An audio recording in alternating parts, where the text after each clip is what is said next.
Hola, qué bueno que podemos encontrarnos de nuevo en historias que impactan y desafían. Para mí es un privilegio poder compartir en esta oportunidad un nuevo tema. Tal como lo he dicho en la promoción del mismo, no es más que la continuación del tema anterior, la compasión de un padre. Pero en esta oportunidad voy a tomar el relato o la parábola desde el punto de vista de la toma de decisiones. Y por eso le he llamado toma de decisiones y resultados. Espero que este tema pueda para usted ser, además de utilidad, un tiempo de reflexión sobre qué proceso utiliza para la toma de decisiones. Permítame hacer una introducción a este importante tema, como es tomar o la toma de decisiones. Cuando uno habla de toma de decisiones, precisamente está hablando de ese proceso que nos permite a nosotros sencillamente hacer elección en medio de varias opciones o posibilidades para decidir sobre un asunto o sobre algún elemento el cual debo tomar para mi vida en función de estudios, trabajos, familia, etcétera. Eso es bien importante tenerlo claro porque cuando nosotros hablamos de toma de decisiones, obviamente, como acabo de mencionar, nos referimos a ese proceso donde en medio de diferentes opciones nosotros tomamos una decisión. Puede resultar bien, como puede resultar desfavorable. Eso va a depender de qué decisión nosotros tomamos. Ahora, pensando también en la toma de decisiones, ¿quiénes están involucrados en algo como eso? Para decirlo de forma muy sencilla y no ser tan técnico con respecto al asunto. Obviamente que el primer involucrado es usted, porque es usted quien toma la decisión. Pero nuestras decisiones usualmente involucran en términos de resultados, en términos de acciones, a otras personas. Pueden favorecerle como pueden de igual manera desfavorecer. Eso depende de la decisión que nosotros tomemos. ¿Cómo se produce normalmente esto que llamamos toma de decisiones? ¿Qué proceso se sigue? Hay varios procesos, por ejemplo, está el racional, está el emocional, está el espiritual o religioso.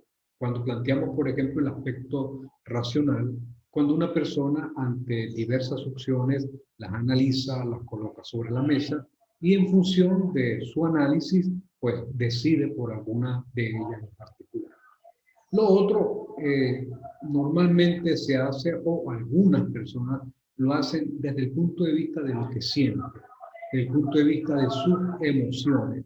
Por ejemplo, miedo, alegría, molestia, rabia, incomodidad, etcétera. De hecho, hay algunos que recomiendan no tomar decisiones en medio de amarguras, rabias, odios, etcétera, porque pueden, como resultado, traer consecuencias a veces trágicas, como se ha visto en muchas ocasiones. Pero está otra forma que vale la pena también tomar en cuenta, que es la parte espiritual. Algunos, desde el punto de vista religioso o desde el punto de vista espiritual, en función de sus principios, en función de sus valores, también lo utilizan como recurso para la toma de decisiones en su vida. En fin, en conclusión, usted puede observar que hay un proceso amplio donde hay posibilidades, donde hay opciones, y usted o yo o nosotros tomamos decisiones en función de esa opción. Volviendo a la parábola a la que hice mención en la ocasión anterior, que algunos la titulan la parábola del hijo pródigo, en mi caso la titulé La compasión de un padre. Hay tres casos en donde podemos observar tomas de decisiones. Permítame recordarle que es la historia en donde un hijo pide la herencia a su padre decide cederle la herencia como tal, este chico decide emigrar a otro lugar fuera de su patria, a otro país. en una situación de dificultad, decide retornar a su familia y su padre decide restaurarle, su hermano se incomoda. Esto es en resumen el contenido de esa parábola, pero permítanme analizar los tres casos por separado. Vayamos en esta disertación a hacer referencia al primer caso. Asociado al primer caso, la voy a llamar las decisiones de un hijo. Primero, solicitar la herencia a su padre en vida. Esto no es ni era usual en aquel contexto, en el mundo oriental, en la época particularmente del Señor Jesucristo. Esto era visto como algo antinatural, fuera de la costumbre, fuera de la práctica familiar. Era como una especie de renuncia a la familia, etc. Eso no significa que él no estuviese en su derecho de solicitarla. El detalle está en la costumbre, en la cultura de ese entonces. Y esta toma de decisión estaba afectando relaciones, estaba afectando vínculos, estaba afectando de alguna manera también a toda la familia en ese entonces. La segunda decisión que este chico toma es, o esta persona toma, es recibir la herencia y emigrar, ir a otro país, a otra nación. Esto nos da una idea más o menos de qué estaba pasando con esta persona. Realmente, al parecer, lo que quería era su independencia desde ya de su familia. En ese contexto, los hijos debían cuidar a sus padres hasta la muerte y no eran realmente independientes del ambiente familiar y tener su propia familia hasta que el padre, el patriarca, no muriese. Este chico adelantó los tiempos, de alguna manera saltó la costumbre, la práctica que se tenía para ese entonces y decide inmigrar. Esto genera una ruptura social, familiar, cultural, como toma de decisiones para ese entonces, para esa época como tal. La tercera decisión que este chico toma es una administración inadecuada, incorrecta de los bienes que recibe. Si usted se da cuenta y revisa el relato compartido por Jesucristo, esta persona, una vez que ha inmigrado, está en otro país, está libre, independiente, sin compromisos familiares, comienza a derrochar, a malgastar el dinero que recibió, los bienes que recibió, obviamente amigos, compañeros, en sus fiestas, en cada una de las cosas que hacía, le acompañaban. En lugar de emprender, en lugar de iniciar una empresa, de invertir lo que había recibido, desafortunadamente, por lo que se ve, la toma de decisión se construyó en aprovechar, malgastar lo que había recibido.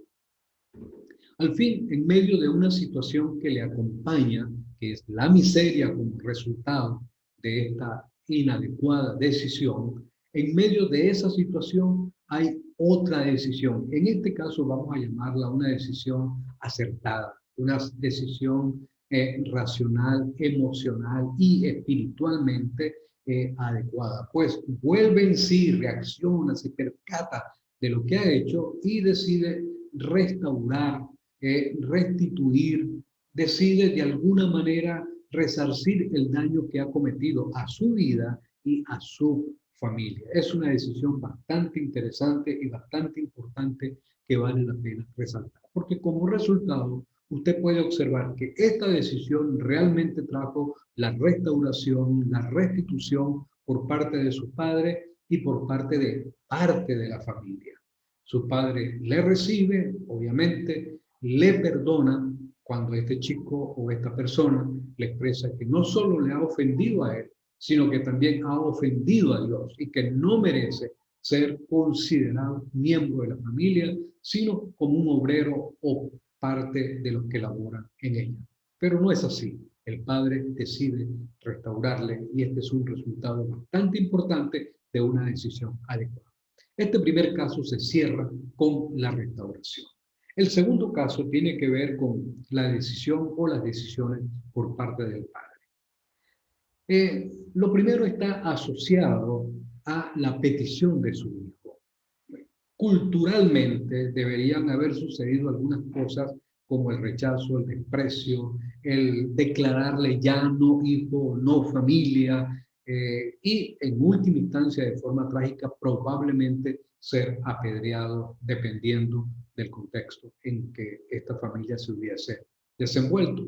Pero el padre decide darle la herencia. Alguien señalaba que esto era más como un sentido de protección por parte del padre al hijo. ¿Quieres ser independiente? Pues vive tu independencia, incluyendo en este caso aún los bienes que esta persona recibía sin ningún compromiso con el resto de su familia. Pero por otro lado, este padre nunca se desprendió en función de su amor, su aprecio a su hijo. Obviamente es doloroso, fue afectado, el duelo fue permanente y siempre retornaba al lugar para ver si su hijo estaba por regresar o estaba retornando y sorpresa, un día esa situación o ese deseo sucedió tal como el padre lo quería y lo deseaba. Lo importante aquí es esa decisión de tomarle, de recibirle, de restaurarle, de restituirle sus derechos. No, no vas a ser un obrero, eres mi hijo, estabas muerto, ahora vive. Todo un proceso de restitución, de restauración, de restitución de derechos e incorporación a la familia. Es parecido al amor de Dios por la humanidad, que creo que es el énfasis que Jesucristo quiso dar acá en esta oportunidad. Dios ama a todos los seres humanos que se acercan a Él arrepentidos, reconociendo sus faltas, sus brazos, su corazón está abierto y habrá fiesta, tanto en los cielos como en la tierra, como hubo fiesta en esa familia. Pero no queda la historia allí, hay un tercer caso. El otro hijo, desafortunadamente, al observar, al escuchar, al ver lo que el padre ha hecho con el hijo malagradecido, el hijo antifamilia, el hijo que trajo la ruptura de la familia y que despreció el nombre, el apellido, la cultura, etcétera, hoy es restituido. A él no le pareció nada bien ni saludable.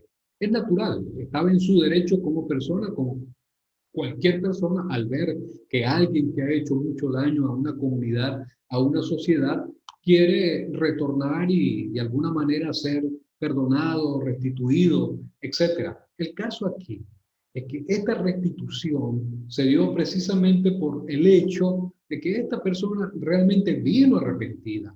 No es un asunto de impunidad, de pasar por alto la falta, no.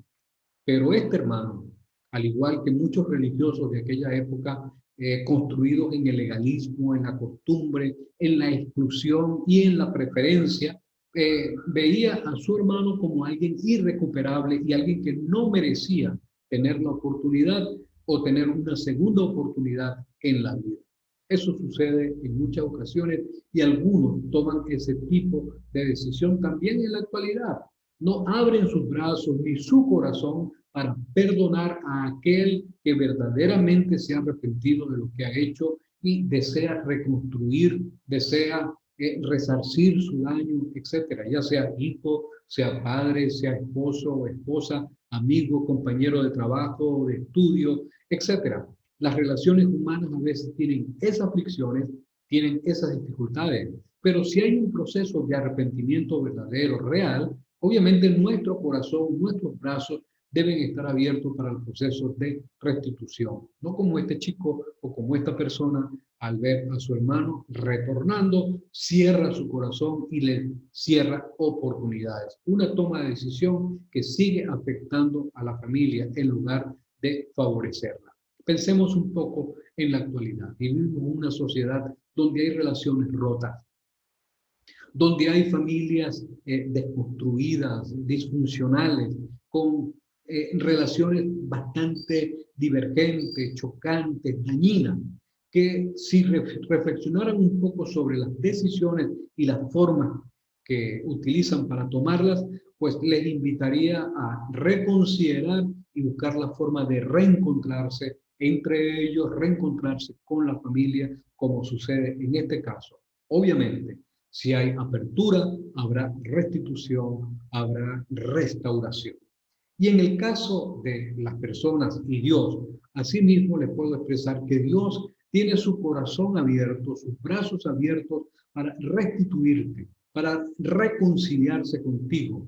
Tú debes acercarte a Dios, usted, perdón, debe acercarse a Dios, debe venir ante su presencia y Él le recibirá con sus brazos abiertos. Y tal como dijo Jesucristo, habrá fiesta en los cielos, alegría por la restitución, la salvación de alguien, pero también alegría en la tierra cuando hay restauración de una persona. Qué importante es esto en